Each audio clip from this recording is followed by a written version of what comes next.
இது மகிமை நேரம்.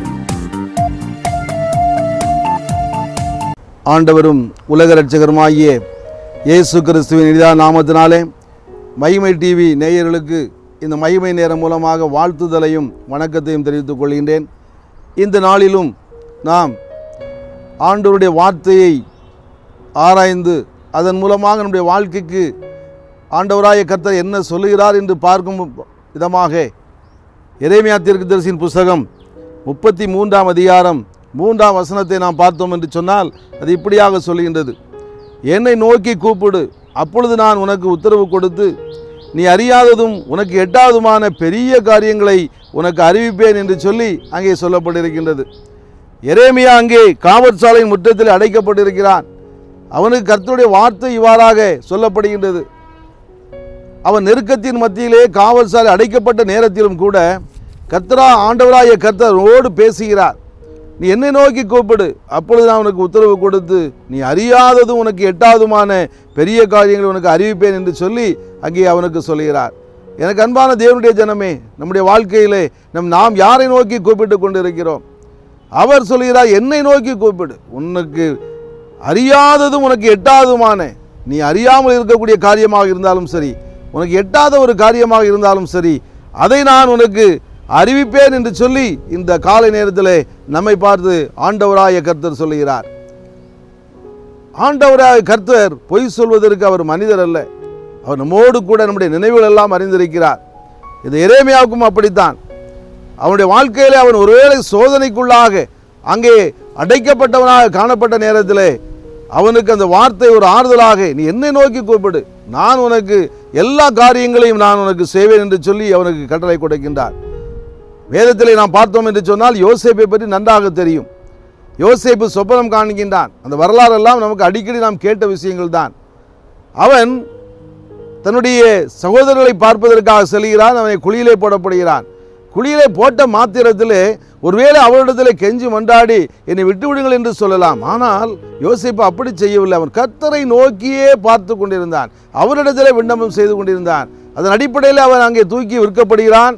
அங்கே அரண்மனைக்கு போகின்றான். அரண்மனையில் இருந்த காலத்திலும் அவனுடைய வாழ்க்கையில் எப்பொழுதுமே கர்த்தரோடு அவன் பேசுகிறவனாக, கர்த்தரோடு அவன் அளவலாவினவனாக, அவரோடு தொடர்பு வைத்துக்கொண்டு எல்லா காரியங்களிலேயும் கர்த்தரை முன்னிறுத்தி அவன் செய்ததன் அடிப்படையிலே எல்லா காரியங்களிலுமே அவன் வெற்றி சிறந்தான். இருந்தாலும் அவனுக்கு அவனுடைய வாழ்க்கையில சோதனை வந்தது. சோதனை வந்த காலத்திலே அந்த அரண்மனையினுடைய ராஜாவினுடைய மனைவியாகிய அவள் மூலமாக அவனுடைய சோதனைகள் வரும் பொழுதும் கூட அவன் அதன் நிமித்தமாக சிறைச்சாலையில் அடைக்கப்படுகிறான். அங்கேயும் கர்த்தர் அவனோடு கூட இருந்தார் என்று சொல்லி வேதத்தில் பார்க்கிறோம். ஏனென்று சொன்னால் கர்த்தரை யாரெல்லாம் நோக்கி பார்த்து கொண்டிருக்கின்றார்களோ, யாரெல்லாம் அவரை கூப்பிட்டு கொண்டிருக்கின்றார்களோ, எப்பொழுதெல்லாம் சோதனை வருகிறோ அப்பொழுதெல்லாம் அவரை நோக்கி பார்க்கின்றவர்களுக்கு அவர் பதிலளிக்க வல்லவராக இருக்கிறார். அவன் சிறைச்சாலையில் இருக்கின்ற நேரத்தில் பானபாத்திர காரணத்தில் சொல்கிறான். அவன் காணக்கூடிய சொப்பனத்திற்கு அர்த்தம் சொல்லி அவன் விடுவிக்கப்பட்ட மாத்திரத்திலே என்னை நீர் ஏற்ற நேரத்தில் ராஜாவுக்கு சொல்லு என்று சொல்லி அங்கே சொல்லுகின்றான். பார்வோனுக்கு அங்கே சொப்பனம் வருகிறது. அங்கே இருக்கக்கூடிய எல்லா அந்த சொப்பனங்களுக்கு அர்த்தம் சொல்லுகிறவர்கள் எல்லாம் அழைத்து வரப்படுகின்றார்கள். யாராலும் சொல்ல முடியவில்லை. அப்பொழுதுதான் அந்த பானபாத்திரக்காரனுக்கு அங்கே ஞாபகம் வருகிறது.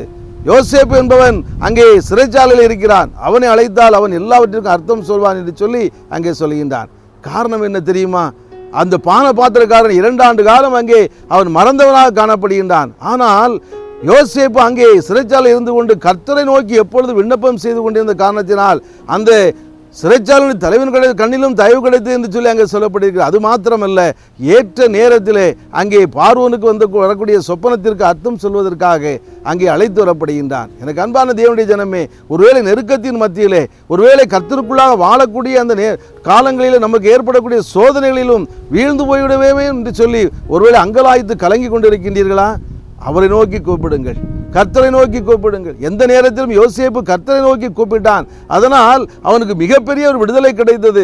அவன் ராஜாவுக்கு அடுத்தபடியாக உயர்த்தப்பட்டு முத்திரை மோதிரத்தை தன் கையில் வாங்கினவனாக கர்த்தருடைய நாமத்தை மகிமைப்படுத்தி அங்கே வாழ்ந்தான் என்று சொல்லி பார்க்கின்றோம்.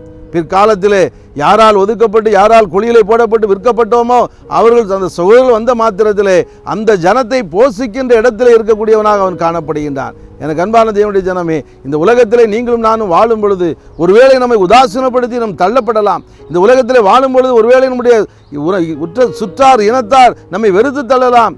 ஆனாலும் கர்த்தரை நோக்கி கூப்பிடுகின்ற நேரத்திலே அது எப்படிப்பட்ட ஒரு சோதனையான காலகட்டமாக இருந்தாலும் சரி, கர்த்தரை நோக்கி கூப்பிடுகின்ற நேரத்திலே அவர் நமக்கு உத்தரவு கொடுக்க அவர் வல்லவராக இருக்கிறார். எந்த காரியமாக இருந்தாலும் சரி, ஒருவேளை அது கிடைக்குமோ கிடைக்காது என்று சொல்லி அவிசுவாசத்தின் மத்தியில் கடந்து வந்தாலும் அவரை நோக்கி நாம் பார்க்கும் பொழுது, அவரை நோக்கி நாம் கூப்பிடும் பொழுது, அது எப்படிப்பட்ட ஒரு பெரிய காரியமாக இருந்தாலும் சரி, அதை கொடுத்து நம்முடைய வாழ்க்கையில் எல்லா நமக்கு அறியாததை எட்டாவதுமான எல்லா காரியங்களையும் அவர் நமக்கு அறிவித்து அதை வழிநடத்தி நமக்கு தர வல்லவராக இருக்கிறார். நாம் யாரை நோக்கி பார்த்து கொண்டிருக்கின்றோம்? மேலும் நாம் பார்த்தோம் என்று சொன்னால், பழைய ஏற்பாட்டு புஸ்தகத்திலே ஆகார் அங்கே ஈசாக்கு பிறந்து ஆபிரகாமுக்கு ஈசாக்கு பிறந்து பின்பதாக அங்கே தன்னுடைய மகனோடு அங்கே வெளியே அனுப்பப்படுகின்றாள். வெளியே அனுப்பப்படுகின்ற நேரத்தில் துருத்தியிலே தண்ணீரை கொடுத்து அனுப்புகின்றான். வனாந்தரத்திலே போய் கொண்டிருக்கின்றார்கள். தண்ணீர் தீர்ந்து போய்விட்டது. ஆனாலும் அங்கே பிள்ளையை தூர இடத்துல அம்பு பாய்கிற இடத்துல வாசித்து பார்த்து என்று சொன்னால், ஆதியாகமம் புஸ்தகம் 21ஆம் வசனத்தை நீங்கள் 21ஆம் அதிகாரத்தில் நீங்கள் வாசித்து பார்த்து என்று சொன்னால் அங்கே தெளிவாக சொல்லப்பட்டிருக்கின்றது. அம்பு பாய்கிற தூரத்திலே பிள்ளையை போட்டுக்கொண்டு அவன் அழுது கொண்டிருக்கிறான். தண்ணிக்காக அழுது கொண்டிருக்கிறான். அப்பொழுது கதறுகிறான். அவருடைய சத்தம் அங்கே கர்த்தருடைய காதலை எட்டியது. அவர் பார்க்கிறார், நான் உன்னை பெரிய ஜாதி ஆக்குவேன் என்று சொல்லி அவர் கட்டளை கொடுத்த மாத்திரமல்ல, துறவை காட்டி அவர் தண்ணீரை கொடுக்கிறார் என்று சொல்லி பார்க்கின்றோம். ஆபிரகாமினுடைய வாரிசாக இருந்தாலும் சரி, அங்கே துரத்தப்பட்ட சூழ்நிலையிலும் ஒருவேளை என்னுடைய குழந்தை அழிந்து விடுவானோ செத்து விடுவானோ என்று சொல்லி அங்கலாய்த்த நேரத்திலே கர்த்தரை நோக்கி பார்த்த மாத்திரத்திலே அழுகுரல் கேட்டு அங்கே கர்த்தர் அதற்கு விண்ணப்பத்திற்கு அங்கே பதில் கொடுக்கிறவராக அந்த வனாந்தரத்திலே ஒரு துறவை காட்டி தண்ணீரை கொடுத்து பெரிய ஜாதி ஆக்கினார் என்று சொல்லி நாம் பார்க்கின்றோம். எனக்கு அன்பான தேவனுடைய ஜனமே, ஒருவேளை நம்முடைய வாழ்க்கையிலே நீங்கள் வனாந்தரத்தில் இருக்கிறதை போல வாழ்ந்து கொண்டிருக்கிறீர்களா? நான் தள்ளப்பட்டு விட்டேனே, வீழ்ந்து விட்டேனே, என்னை காப்பாற்றுவார் யாரும் இல்லை, என்னை தூக்கி விடுவார் யாரும் இல்லை என்று சொல்லி ஒரே நினைத்து கொண்டிருக்கிறீர்களா? அடுத்த நேரத்தில் என்னுடைய வாழ்க்கை எப்படி முடியுமோ என்று சொல்லி, எனக்கு யார் உதவி செய்வார் என்று சொல்லி ஏங்கி தவித்து கொண்டிருக்கின்றீர்களா? இந்த உலகத்தில் யாரை நம்பினாலும் நம்மை தூக்கிவிட முடியாது. யாரை நம்பினாலும் நமக்கு நன்மை செய்ய முடியாது. யாரும் நமக்கு நன்மை செய்ய முன்வர மாட்டார்கள். ஆனால் என் தேவனாய கர்த்தர் இன்று உயிரோடு இருக்கிறார், இன்று வாழ்ந்து கொண்டிருக்கிறார். என்னை நோக்கி கூப்பிடு, நீ என்னை நோக்கி கூப்பிடு, நான் உனக்கு உத்தரவு கொடுப்பேன் என்று சொல்லி அவர் வாக்கு கொடுக்கிறார். இந்த காலை நேரத்தில் என்னை கேட்டுக்கொண்டிருக்கிற எனக்கு அன்பான தேவனுடைய ஜனமே, இந்த உலகத்திலே நாம் வாழ்ந்து கொண்டிருக்கும் பொழுது நம்முடைய வாழ்க்கையில் எத்தனையோ மேடுபள்ளங்கள் வந்து கொண்டிருக்கின்றது, எத்தனையோ பிரச்சனைகள் வந்து கொண்டிருக்கின்றது. ஒருவேளை துரத்துண்ட ஒரு சூழ்நிலை கூட நம்மிடத்தில் காணப்படுகின்றது. வனாந்தரத்தின் வழியாக கடந்து வரக்கூடிய அப்படிப்பட்ட ஒரு வாழ்க்கை கூட நம்மிடத்தில் காணப்படுகின்றது. எப்படிப்பட்ட ஒரு சூழ்நிலையில் நீங்களும் நானும் காணப்பட்டாலும் அவரை நோக்கி நாம் கூப்பிட்டோம் என்று சொன்னால் அவர் எல்லாவற்றிலும் அவர் அறியாததும் உனக்கு எட்டாவதுமான ஒருவேளை எந்த இடத்திலிருந்து நமக்கு உதவி வரும் என்று சொல்லி நாம் அறியாமல் இருக்கலாம்.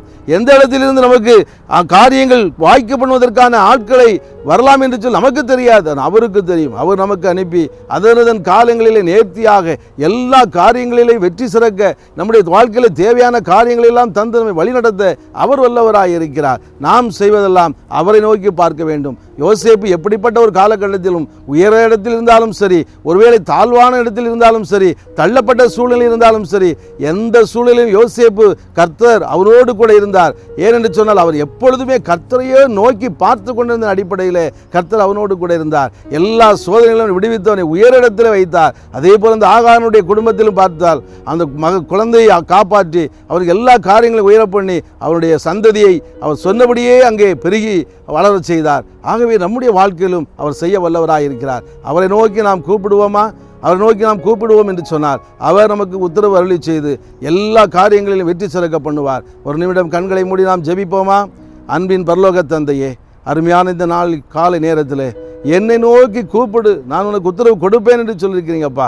ஒருவேளை கலங்கினவர்களாக வனாந்திரத்தில் விடப்பட்டவர்களாக கைவிடப்பட்ட சூழ்நிலையில் ஒருவேளை காணப்பட்டாலும் அவர்கள் உண்மை நோக்கி கூப்பிடும் பொழுது தகப்பனே அவர்களுக்கு உத்தரவு கொடுத்து நீ எல்லா அதிசயங்களும் வாழ்க்கையில் செய்ய வேண்டுமா ஜெபிக்கிறேன் கர்த்தாவே. நீ அப்படியே செய்ய போகிற தயவுக்காய் நன்றி. துதிகன மகிமை எல்லாம் மக்கே ஏற்றுக்கொள்ளும். இரட்சகரும் மீட்பருமாய் இயேசு இனி நாமத்தில் கேட்கிறேன் ஜீவன நல்ல பிதாவே. ஆமேன், ஆமேன்.